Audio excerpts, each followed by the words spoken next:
आज हम अम्ल एवं भस्म के चौथे पार्ट में पढ़ने जा रहे हैं। पार्ट 4 में विभिन्न प्रकार के यौगिकों की चर्चा करेंगे और जो परीक्षोपयोगी है, हर बार यह परीक्षा में आता है। वर्ग दशम का सबसे महत्वपूर्ण बिंदु है। हर बार एक न एक यौगिक प्रश्न में आता ही आता है, बोर्ड परीक्षा में भी आता है और जानना भी बहुत जरूरी है। तो बच्चों, आज हम प्रमुख यौगिक के बारे में पढ़ेंगे, जिसमें सबसे पहला है जिसका नाम हम लोग जानते हैं कॉमन साल्ट, यानी साधारण नमक। हम लोग प्रतिदिन अपने जीवन में, अपने घरों में इसका यूज करते हैं। तो साधारण नमक की चर्चा करते हैं। परीक्षा में अगर आ जाए कि साधारण नमक का निष्कर्षण कैसे होता है, उपयोग क्या होता है, तो अच्छे अंक की प्राप्ति के लिए एक अच्छे टर्म बाय टर्म लिखना होगा। इसका अनुसूत्र क्या होता है, NaCl, और रासायनिक नाम इसका क्या होता है, सोडियम क्लोराइड। यह प्राप्ति विधि है। भारत में साधारण नमक की प्राप्ति का मुख्य स्रोत समुद्री जल है, जो वाष्पीकरण विधि से प्राप्त किया जाता है। यानी हम लोग जिस प्रकार अपने समुद्री क्षेत्रों में लोग एक प्रकार के नमक की खेती ही करते हैं। क्या करते हैं कि बड़े बड़े फॉर्म में खेतों में समुद्री जल को जमा करते हैं। वह बाद में जब वाष्पित हो जाता है तो नमक बचता है। तो इसे हम क्या जानेंगे कि इसे किस विधि से प्राप्त करते हैं, वाष्पीकरण विधि से प्राप्त करते हैं। और लगभग 95% नमक की प्राप्ति हमारे यहाँ समुद्री जल से होता है। इसका निर्माण विधि क्या है, आप लोग पढ़े हैं अम्ल एवं भस्म के गुण में भी। सोडियम हाइड्रोक्साइड और हाइड्रोक्लोरिक अम्ल की अभिक्रिया से सोडियम क्लोराइड प्राप्त होता है। तो याद कर लीजिएगा, क्या बोले, सोडियम हाइड्रोक्साइड और हाइड्रोक्लोरिक अम्ल HCl से जब अभिक्रिया करवाया जाता है तो क्या बनता है बाबू, सोडियम क्लोराइड, यानी OH plus HCl, sodium chloride plus क्या बनेगा, H2O। इसका क्या क्या गुण होता है, परीक्षा में तो गुण बहुत कम ही मिलता है, लेकिन हम लोग को जानना जरूरी है। यह कैसा होता है, सफ़ेद रवादार चूर्ण होता है। यह जल में क्या होता है, घुलनशील होता है। इसमें मैग्नीशियम क्लोराइड और कैल्शियम क्लोराइड जब अशुद्धि के रूप में पाया जाता है, अशुद्धि के रूप में आदि उपस्थिति होने का देखते हैं कि नमक को जब खुला छोड़ देते हैं तो उसमें जल पसीजने लगता है। क्या कारण है इसका, ये भी एक क्वेश्चन बन जाएगा। क्योंकि इसमें मैग्नीशियम क्लोराइड, कैल्शियम क्लोराइड नामक अशुद्धि होने के कारण यह हवा के नमी को अवशोषित करता है। एक और गुण है, यह ठोस अवस्था में विद्युत का कुचालक और जलीय अवस्था में विद्युत का सुचालक, जलीय विलयन में विद्युत का सुचालक होता है। अगला देखिएगा, आप लोग नमक का उपयोग अगर भूल भी जाएंगे तो आप लोग प्रतिदिन नमक का यूज करते हैं। सबसे पहले तो हम लोग जब घरों में अचार बनाते हैं तो खाद्य परिरक्षक के रूप में यूज करते हैं। भोजन के रूप में रसोई घर में हम यूज करते हैं। एक दिन नमक न मिले परेशानी हो जाती होगी। साबुन निर्माण में विभिन्न यौगिकों, बासिंग सोडा, धोबिया सोडा यही होगा, बासिंग सोडा, धोबिया सोडा। एक होता है बेकिंग सोडा, जिसको हम लोग बोलते हैं खाने वाला सोडा, बेकिंग सोडा। ये सब के निर्माण में भी हम लोग इसका यूज करते हैं। शीतीकरण में, बर्फ में जब किसी चीज को आप देखते होंगे कि बर्फ में नमक मिलाया जाता है ताकि वो ठंडा ज़्यादा हो, शीतीकरण के रूप में इसका यूज करते हैं। और कहाँ करते हैं, दवा निर्माण में इसका यूज किया जाता है। कुछ नमक की बात करते हैं, सेंधा नमक और आयोडीन नमक। काला नमक यह रॉक साल्ट है, पत्थर से प्राप्त होता है, ठीक है। इसके बाद आयोडीन नमक को निकाला जाता है और नमक को निकाल करके इसको शुद्ध करके उसमें क्या मिला जाता है, सोडियम आयोडाइड और या सोडियम आयोडेट मिला करके उस नमक को आयोडाइड बनाया जाता है। वो आयोडीन नमक हमारे स्वास्थ्य के लिए लाभदायक है। हम लोग जानते हैं कि एक बीमारी होती है गलगंड या घेघा की, जो बीमारी होती है वो आयोडीन की कमी से होती है, जो नमक से पूरा किया जाता है। और अधिक मात्रा में नहीं लेना, ऐसा नहीं कि हम बता दिए कि इसमें आयोडीन होता है तो खूब नमक खाना, ऐसा कोई बात नहीं।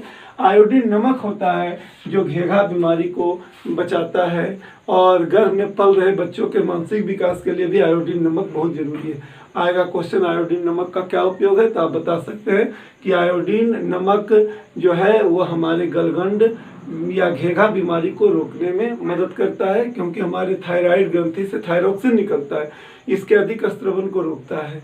इसके बाद हम लोग जानेंगे बच्चों के गर्भ में पल रहे बच्चों के मानसिक विकास के लिए भी आयोडीन जरूरी है, इसलिए गर्भवती माँ को आयोडाइड नमक ही खाना चाहिए। इसके बाद काला नमक या सेंधा नमक आप लोग देखें या पत्थलों से प्राप्त होता है। सेंधा नमक हमारे देश में कम है, लेकिन हमारे पड़ोसी देश में इसकी एक पत्थल खोद कर निकाला जाता है, पत्थलों का चूर्ण। इसके बाद हम आप लोग जूम कर इसको अच्छी तरह से एक नोट्स के रूप में बना सकते हैं, जूम करके आप लिख सकते हैं। अब दूसरा है जिसका नाम है कास्टिक सोडा। कास्टिक सोडा क्या बोले? कास्टिक सोडा अंग्रेजी में बोलते हैं कास्टिक सोडा। इसमें हम लोग को जानना है कास्टिक सोडा का अणुसूत्र क्या होता है? NaOH। क्या बताए? NaOH।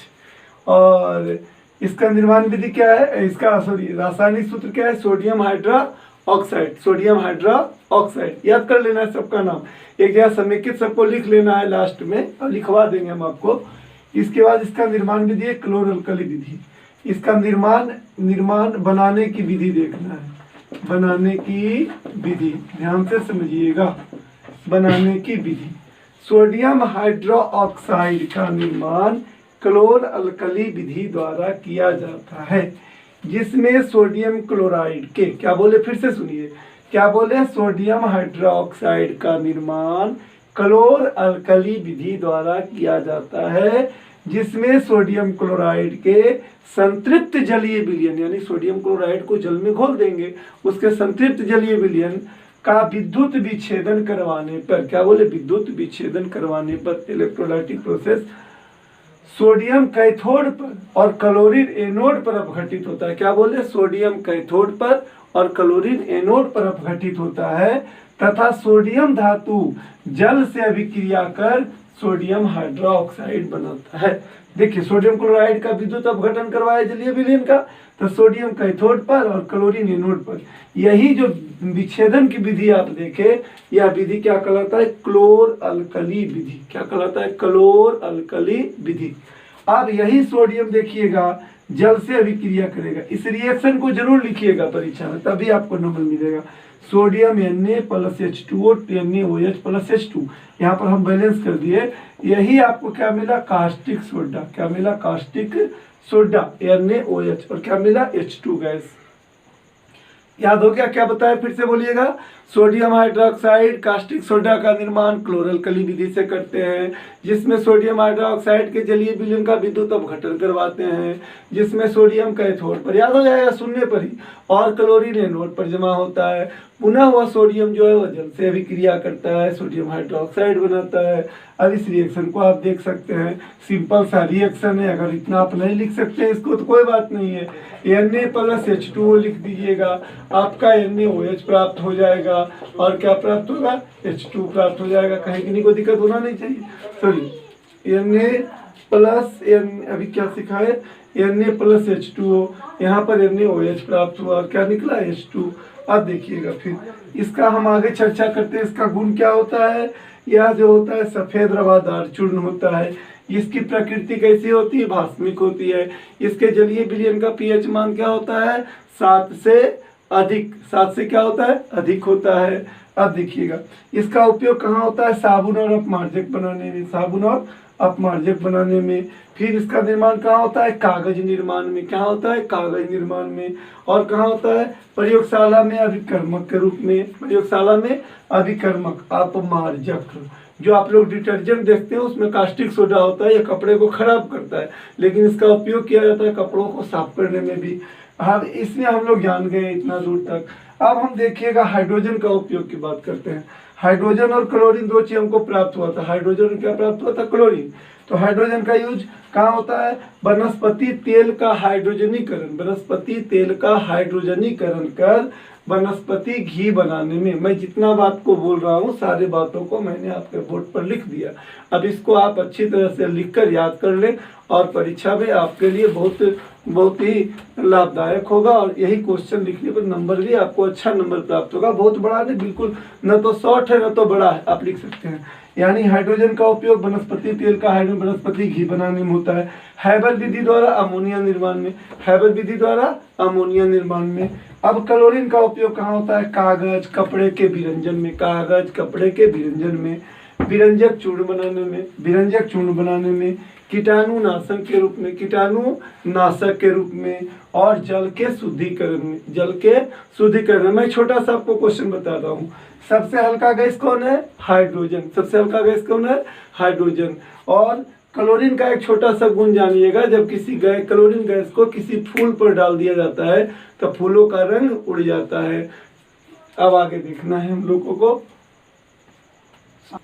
अब हम अगला पढ़ेंगे खाने वाला सोडा। अभी हम आप लोग को हाइड्रोजन के बारे में बताया। सबसे हल्का तत्व, हल्का गैस भी तो हाइड्रोजन है। हाइड्रोजन को आवारा तत्व भी कहा जाता है। छोटी छोटी बातों को हम लोग को जानना चाहिए। आवारा तत्व की श्रेणी में आता है हाइड्रोजन।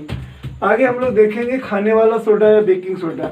इसको देखते जाइए, शेयर और सब्सक्राइब भी कीजिए और कमेंट भी आप दे सकते हैं, कमेंट भी दीजिए। जो परेशानी है वो कमेंट से आप पूछ सकते हैं। तीसरा है खाने वाला सोडा या बेकिंग सोडा की बात करते हैं। इसका अणुसूत्र होता है NaHCO3 और इसका नाम क्या होता है? Sodium bicarbonate. देखिए बच्चे भूल जाते हैं बार बार कि खाने वाला सोडा धोने वाला सोडा में। देखिए हम छोटा सा कहीं बुक में नहीं मिलेगा, माइंड में रखिएगा।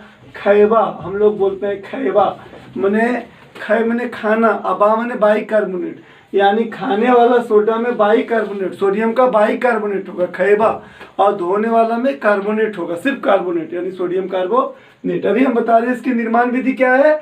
अमोनिया सोडा विधि या साल्वे विधि। अमोनिया सोडा विधि या साल्वे विधि। इसका बनाने की विधि सोडियम बाइकार्बोनेट या बेकिंग सोडा का निर्माण अमोनिया सोडा विधि या साल्वे विधि द्वारा किया जाता है। क्या लिखना है? अमोनिया सोडा विधि या साल्वे विधि द्वारा किया जाता है। इसमें अमोनिया, देखिएगा यहीं से समझना है, अमोनिया से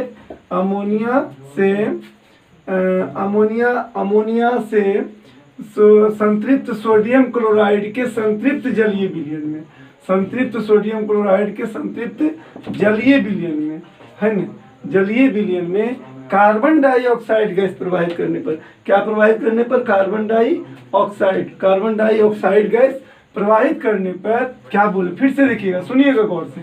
अमोनिया से संतृप्त सोडियम क्लोराइड के संतृप्त जलीय विलयन में, अमोनिया से संतृप्त सोडियम क्लोराइड के संतृप्त जलीय विलयन में, इसे हम ब्राइन भी बोलते हैं। क्या बोलते हैं? ब्राइन। कार्बन डाइऑक्साइड गैस प्रवाहित करने पर, क्या बोले? कार्बन डाइऑक्साइड गैस प्रवाहित करने पर क्या प्राप्त होता है? क्या प्राप्त होता है? Sodium bicarbonate. यहाँ तक देखिए ब्राइन भी हो गया और कार्बन डाइऑक्साइड। अब देखिएगा अमोनिया के सोडियम क्लोराइड के जलीय विलयन में कार्बन डाइऑक्साइड डाले तो क्या बना? NH4Cl। क्या बना? NH4Cl। और प्लस क्या बना? NaHCO3, sodium bicarbonate. क्या बना? Sodium bicarbonate. ध्यान दीजिएगा और इसे लिखते जाइएगा और अपने कॉपी में इसे अच्छी तरह से लिख लें। एक प्रकार का यह नोट्स है। और शेयर और सब्सक्राइब भी कीजिएगा और अपने इष्ट दोस्तों को भी बताइएगा जहाँ परेशानी हो। ये देखने के बाद आपको पूर्ण रूप से याद हो जाएगा। परीक्षोपयोगी सारा यौगिक है। परीक्षा में कोई एक न एक यौगिक हर बार आता ही आता है। इसका गुण क्या है? यह सफ़ेद रवादार चूर्ण होता है। सफ़ेद, बार बार रवादार, रवा के रूप में होता है, कण के रूप में। और इसका जलीय विलयन क्षारीय होता है, यानी pH मान 7 से अधिक होता है। अम्ल से अभिक्रिया, यह अम्लों का उदासीन करता है। अम्लों को क्या करता है? उदासीन करता है। और कौन सा गैस देता है? कार्बन डाइऑक्साइड गैस देता है। NaHCO3 plus HCl, NaCl plus H2O CO2। अगला देखिएगा, जब इसको गर्म करने पर यह सोडियम कार्बोनेट, जल और क्या देता है? CO2। क्या बोले? फिर से बोलिए। सोडियम बाइकार्बोनेट को जब गर्म करते हैं तो सोडियम कार्बोनेट H2 और CO2 देता है, यानी देख सकते हैं आप। इसका उपयोग कहाँ होता है? बेकिंग पाउडर बनाने में। खाने वाला सोडा है लेकिन बेकिंग पाउडर बनाने में इसका उपयोग किया जाता है। बेकिंग पाउडर क्या है समझिएगा। बेकिंग पाउडर का मतलब हुआ कि सोडियम बाइकार्बोनेट और टार्टरिक अम्ल, क्या बोले? फिर से बोलिएगा। क्या बोले फिर से समझिएगा, सोडियम बाइकार्बोनेट और टार्टरिक अम्ल का जब मिश्रण करवाया जाता है तो क्या बनता है, बेकिंग पाउडर। आएगा परीक्षा में कि बेकिंग पाउडर में क्या क्या होता है, आसानी से बोल दीजिएगा कि सोडियम बाइकार्बोनेट यानी खाने वाला जो सोडा है, और उसमें जब टार्टरिक अम्ल मिलाया जाता है तो बेकिंग पाउडर बन जाता है। इतना ही नहीं, एंटासिड बनाने में आप लोग को बताया था कि पेटों की अम्लीयता जब बढ़ जाती है तो उसमें खाने वाला सोडा यूज करते हैं, यानी एंटासिड बनाने में हम लोग अभी देखते हैं इनो का प्रयोग करते हैं, इनो का प्रयोग करते हैं। या इनो जो बनता है वह किससे बनता है, बेकिंग सोडा यानी खाने वाला सोडा से बनता है, उसमें और मिलाया जाता है सोडियम क्लोराइड, ये सब मिलाया जाता है। फिर अग्निशामक यंत्रों में, तीसरा उपयोग अग्निशामक यंत्रों में, अग्निशामक यंत्र का प्रयोग कहाँ किया जाता है, आग को बुझाने में। कहाँ किया जाता है, आग को बुझाने में, यानी अग्निशामक यंत्रों में। रसोई घरों में हम लोग खास्ता व्यंजन बनाते हैं, जो देखते हैं घरों में, हमारे घरों में माता बहनें जो भी खाना बनाते हैं तो कभी निमकी या कोई और चीज़ बनाते हैं, पकवान बनाते हैं, तो उसको मुलायम करने के लिए, केक बनाने में, बेकरी उद्योग में भी, और किसका प्रयोग किया जाता है, सोडियम बाइकार्बोनेट का प्रयोग करता है। इतना ही नहीं, खाना को जल्दी पकाने में, कुछ ऐसे दाल होते हैं जल्दी नहीं सीखते हैं, पकते हैं, उसमें क्या किया जाता है, खाने वाला सोडा मिलाया जाता है, इससे आसानी से पक जाता है। इसके बाद धोवन सोडा बनाने में, कहाँ किया जाता है, धोवन सोडा बनाने में। अभी एक और लिख लीजिएगा, बेकरी उद्योग में। क्या बोले, बेकरी उद्योग में, बेकरी उद्योग जहाँ बिस्किट उस्किट केक बनता है। अभी आप लोग यहाँ तक समझ गए, हम लोग क्या बताए, यानी सोडियम बाइकार्बोनेट, खाने वाला सोडा का नाम क्या हुआ, सोडियम बाइकार्बोनेट, खाबा माने खाने वाला सोडा का बाइकार्बोनेट। अब आगे हम देखेंगे, शेयर और सब्सक्राइब कीजिएगा। इसके बाद हम लोग पढ़ेंगे धोवन सोडा। अब हम लोग पढ़ेंगे धोवन सोडा या धोबिया सोडा, चौथा नंबर में, जिसको हम लोग वाशिंग सोडा के नाम से भी जानते हैं। बस आप लोग को खाने वाला सोडा पढ़े वो अगर याद हो जाएगा तो धोवन सोडा बहुत आसानी से याद हो जाएगा, बिना रटे, बस खाली दिमाग में जो ध्यान रखिएगा कैसे बनेगा। अभी आप लोग जो पढ़े थे वही है। इसका अनुसूत्र होता है Na2CO3 × 10H2O। इसका क्या होता है, सोडियम कार्बोनेट। इसका भी निर्माण विधि वही है, अमोनिया सोडा विधि या साल्वे विधि। इसका बनाने की विधि है सोडियम कार्बोनेट या वाशिंग सोडा का निर्माण अमोनिया सोडा विधि या साल्वे विधि द्वारा किया जाता है। फिर वही चीज, इसमें अमोनिया से संतृप्त सोडियम क्लोराइड के संतृप्त जलीय विलयन में, संतृप्त सोडियम क्लोराइड के संतृप्त जलीय विलयन में जो ब्राइन कर रहता है, ब्राइन कार्बन डाइऑक्साइड गैस प्रवाहित करने पर सोडियम बाइकार्बोनेट प्राप्त होता है। पहले क्या प्राप्त होता है, सोडियम बाइकार्बोनेट। पुनः इसे छान कर सुखा लिया जाता है, पुनः छान कर इसे NaCO3 को छान लिया जाता है, और जब गर्म किया जाता है तो सोडियम कार्बोनेट बनता है। क्या बनता है, सोडियम कार्बोनेट, यानी धोवन सोडा। देखिएगा, अभी हम लोग पढ़े थे Na3 अमोनिया, NaCl और प्लस H2O प्लस CO2, क्या बना, अमोनियम क्लोराइड, सोडियम बाइकार्बोनेट। यहाँ तक आप लोग खाने वाला सोडा भी पढ़े। अब इसी सोडियम बाइकार्बोनेट को जब गर्म किया जाता है, छान कर अलग करते हैं और गर्म करते हैं, तो क्या बनता है, धोवन सोडा, NaHCO3 × H2O और प्लस क्या बनता है, CO2। क्या बना, धोवन सोडा। आप लोग को याद हो गया होगा, जो विधि आपको पढ़े थे बस उसी में खाली याद करना है कि सोडियम बाइकार्बोनेट को पुनः गर्म करने पर सोडियम कार्बोनेट प्राप्त होता है। देखिए, हर चीज को अपने दिमाग में भी कुछ सोचना पड़ेगा, सारे चीज को रखने से ही नहीं याद होता है। आप कंसेप्ट को समझिए, क्या बोला जा रहा है कि सोडियम बाइकार्बोनेट हमें प्राप्त हुआ, इससे गर्म किए, सोडियम कार्बोनेट प्राप्त हो गया। इसका भी गुण वही है, सफेद रवादार चूर्ण होता है, इसका जलीय विलयन क्या होता है, क्षारीय होता है ना। अम्ल से अभिक्रिया कर यह भी उदासीन करता है, अम्ल से जब अभिक्रिया करता है तो यह भी क्या करता है, उदासीन करता है या लवण बनाता है, उदासीन भी करता है, क्या बनाता है, लवण भी बनाता है, और यानी लवण, और क्या देता है, CO2। तो देखिएगा Na2CO3HCl, यह अभिक्रिया कर लिया, NaCl बन गया, क्या बन गया, H2 और क्या बन गया, CO2। यहाँ पर 2 लगा दीजिएगा, आपका बैलेंस हो जाएगा, यहाँ 2 लगा दीजिएगा, आपका बैलेंस हो जाएगा, है ना। आगे देखिएगा, फिर हम लोग को इधर देखना है, वो कितना है, 3, यहाँ पर देखिए वो 3 है। Na2CO3 के जलीय विलयन में, अभी देखिएगा, ध्यान दीजिएगा, अभी आप गर्म किए थे सोडियम बाइकार्बोनेट को, जब गर्म किए थे तो सोडियम कार्बोनेट प्राप्त हुआ था, और जल और कार्बन डाइऑक्साइड, पुनः सोडियम कार्बोनेट में हम जल और कार्बन डाइऑक्साइड जब दे देंगे तो क्या बन जाएगा, सोडियम बाइकार्बोनेट। आप 7वां में पढ़े होंगे, 2 तरह की अभिक्रिया होती है, उत्क्रमणीय और अनुत्क्रमणीय। चलिए उधर हम नहीं जाएंगे अभी। अब सोडियम कार्बोनेट देखिए Na2CO3 × 10H2 है, को तीव्रता से जब गर्म करने पर अनाद्र Na2CO3 बनता है। अनाद्र, जिसमें अनाद्र का मतलब होता है जल की मात्रा कम होती है। देखिएगा, ध्यान दीजिएगा, Na2CO3 इंटू 10H2O को जब गर्म करते हैं तो Na2CO3 अलग हो जाता है और 10H2O अलग होता है। यह अनाद्र जो आप देख रहे हैं इसको सोडा ऐश भी बोला जाता है। आप लोग जानते होंगे इसको क्या बोलते हैं, सोडा ऐश, जिसमें जल की मात्रा कम होती है, इससे हम लोग सोडा ऐश भी बोलते हैं। अनाद्र सोडियम कार्बोनेट को हम लोग क्या बोलते हैं, सोडा ऐश बोलते हैं। अब इसका देखिएगा उपयोग, अब अपने सोचिए, इसमें बताना पड़ेगा क्या। जब ये धोबिया सोडा या धोबम सोडा के नाम से जाना जा रहा है तो सीधा क्या लिखेंगे बताइए, तो कपड़ा धोने में, कपड़ा धोने में। आजकल हम लोग सोडा का उपयोग कम करते हैं, डिटर्जेंट का उपयोग ज़्यादा करते हैं, लेकिन कपड़ा धोने तो सोडा का उपयोग होगा ही, सोडा। इसके बाद जल का अस्थाई खारापन दूर करने में, जल का अस्थाई खारापन दूर करने में, देखिएगा, खारापन दूर करने में क्या बोले, फिर से देखिएगा, जो हार्ड वाटर होता है इसमें हार्डनेस को दूर करने के लिए हम लोग किसका उपयोग करते हैं, सोडियम कार्बोनेट का। किसका उपयोग करते हैं, सोडियम कार्बोनेट का। इसके बाद प्रयोगशाला में अभिकारक के रूप में, क्या बोले, प्रयोगशाला में अभिकारक के रूप में, प्रयोगशाला में अभिकारक के रूप में, अभिकारक के रूप में भी इसका यूज करते हैं, अभिकारक के रूप में इसका यूज करते हैं। और देखिएगा, बहुत सारे उद्योगों में, कांच उद्योग में, कागज उद्योग में, कांच उद्योग में कांच कागज है न, इसके बाद साबुन उद्योगों में भी इसका प्रयोग किया जाता है, उद्योगों में इसका प्रयोग करते हैं, है न। यह कहलाया धोबन सोडा। याद रखिएगा, धोबन सोडा Na2CO3 सोडियम कार्बोनेट, और बाशिंग खाने वाला सोडा सोडियम बाई कार्बोनेट। अब हम पांचवा पढ़ेंगे विरंजक चूर्ण या ब्लीचिंग पाउडर। ब्लीचिंग पाउडर का रासायनिक सूत्र सोडियम हाइपोक्लोराइड, क्या पढ़ेंगे, sodium hypochloride, sodium hypochloride CaOCl into Cl या CaOCl2, याद कर लीजिएगा।